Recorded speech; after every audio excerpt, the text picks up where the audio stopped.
Abakulisitayo okuva mu labizi w'e Mukono bazze mu bundi okwetaba Emisinde gy'okulaba nga bafuna ssente okuzimba lutiiko empya emanyiddwa nga ya St. Philip's and Cathedral esangibwa mu kibuga ky'e Mukono wakati. N'ery'omwana n'ery'omwoyo omutukuvu Emisinde tugiguddewo mutandike.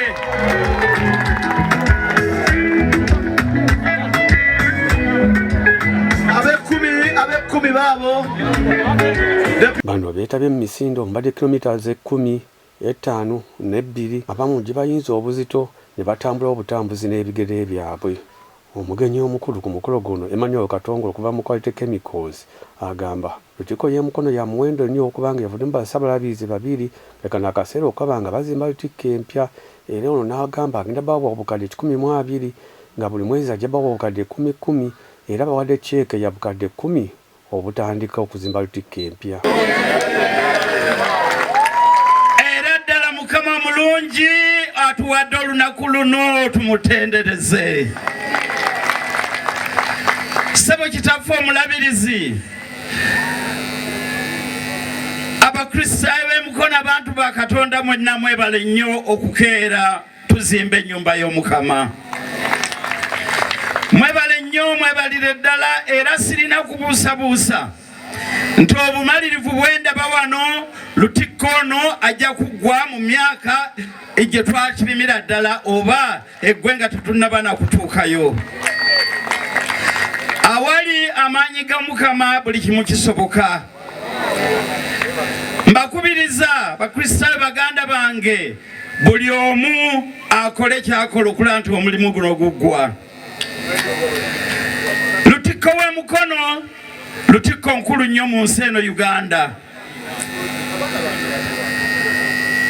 Abakulembeze baffe abakulu eddala bangi bayise wano mu Mukono. Sinza kwerabira taata waffe Omukama amuwe ekimulu eky'emirembe mukadde waffe Archbishop Nkooyo oyo yatandikira ddala wano era nga tumwagala nnyo. Tetuyinza kwerabira mukadde waffe kati Archbishop Dr. Stephen Kazimba Mugalu naye munnamukono. Abalabirizi bangi ndowooza ne mukadde waffe omulabirizi ono Bishop Kitto naye wawana ewaffe Mukono. Mukama tatwagadde nnyo. N'olwekyo tulina okukola omulimu guno. Obe mukulisitayo, obe mukristu, obe muisiramu, omulimu guno gwa Katonda ffenna tulina okugukola. Nina balotarians ban. Olw'ensonga Mukono eno Kichoka Godo asimye abakulisitayo bonna abazze ne beetaba Emisinde gino. N'asaba abo bonna abakyaliyo wamu n'amakampuni ag'enjawulo ng'ajja gakwasizaako obulabizi bw'emikolo kubanga bafuna ssente basobole okuzimba lutiiko empya. Enkola zonna ez'obulabirizi ate nga n'ebbaale nayo badduse be batazze wana b'ebbaale bokka baddukidde eyo naye nga obulabirizi bwonna kuva e Kayunga, Nakibizi, Mukono, Bukoba, Seeta, Lugazi, abantu bonna bakuŋŋaanye wano. Kyova olaba njagala kuyita ab'emikwano, abantu bonna companies.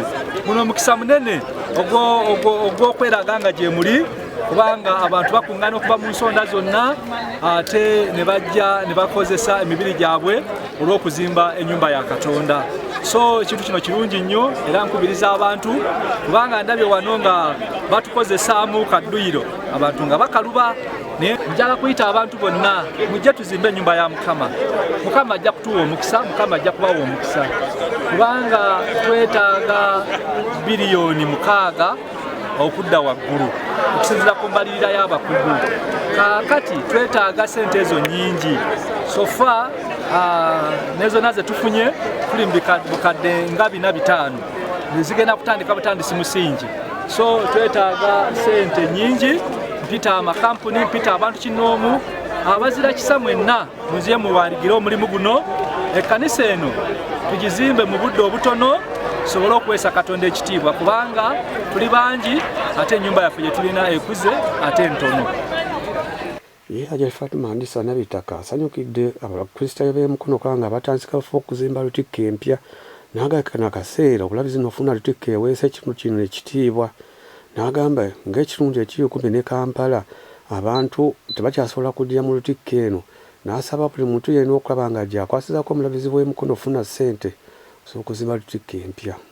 Ddala nga omuntu ali mu kitundu ekyo takyasobola kujja mu lutiiko muno.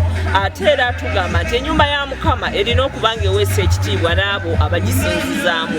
Mukono y'emu ku disitulikiti ez'okwesiima, disitulikiti eziri mu Kampala, Greater Kampala and Metropolitan. Ffe kibuga ekiddako bw'oba ova e Kampala.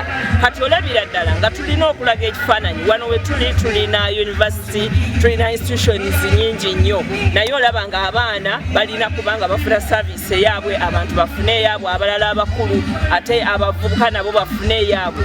Naye bwe tuba tugaziriza lutiiko eno tusobola okuba nga tulina services nga 2 oba 3 zokka naye nga n'ekifaananyi ky'abantu ababeera mu Mukono nga kiba kirabika bulungi. Mukono ono azadde abantu bangi ab'ebitiibwa.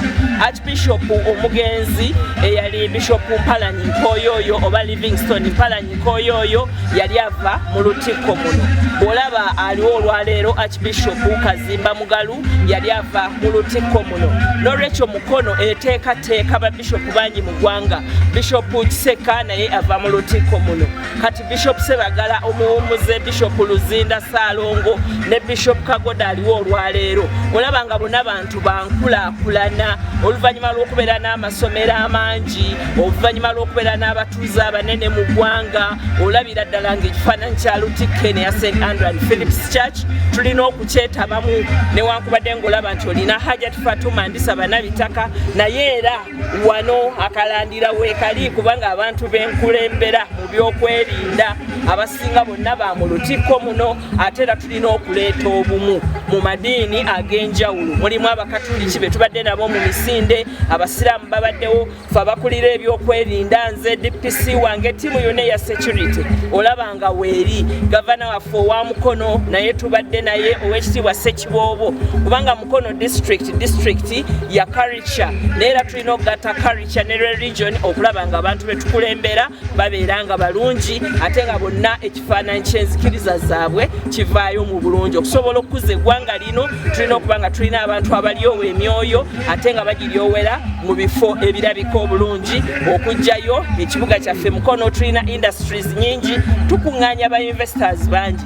N'olwekyo omulimu guno ndaba nga tebugenda tukaluubirira senga buli muntu alina akakwate mu Mukono, mu Kyaggwe, mu district zin'enyanga wenzimenye Mukono, Buvuma, Kayunga nga ffenna tukwatira wamu ku by'okulaba nga tukulaakulanya ebifo mwe tusinziza. N'olwekyo tubeebaza mwenna abakedde okujja mu misinde gino tulina kye